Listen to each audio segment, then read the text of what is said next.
Salam. Bugün lavaşdan içi salat, çölü qəlyanaltı olan bir resept hazırlayacağım. Çox dadlı və çox maraqlıdır. Mütləq sınayın. Bunun üçün 300-400 qramlıq fileyini qazana alıb üzərinə duz və 1 stəkan su əlavə edib qapağı örtülü vəziyyətdə bişiririk. Kiçik bir sir, fileyini az suda tam suyu çəkilənə qədər bişirəndə çox dadlanır. Daha sonra 100 qram qozu bu şəkildə iri xırdalı doğrayırıq. Bişirdiyimiz toyuqları didirik və 1 ədəd soğanı xırda-xırda doğrayıb üzərinə duz səpib suyunu sıxırıq. 3-4 ədəd duzlu xiyarı xırda-xırda doğrayıb eynən suyunu sıxırıq.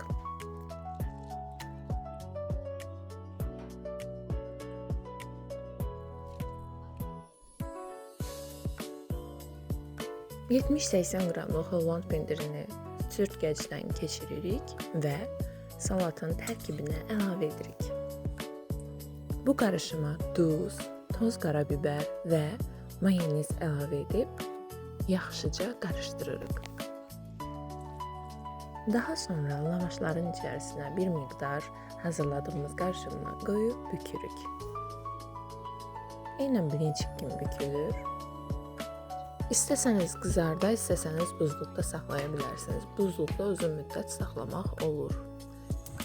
Qəlyanaltıları orta ateşdə bitki yağı əlavə etdiyimiz tavada hər iki üzü nar kimi qızarana kimi bişiririk.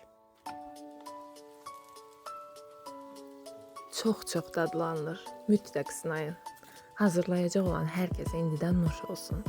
Videonu bəyənməyi, kanalıma abunə olmağı unutmayın. Hələlik.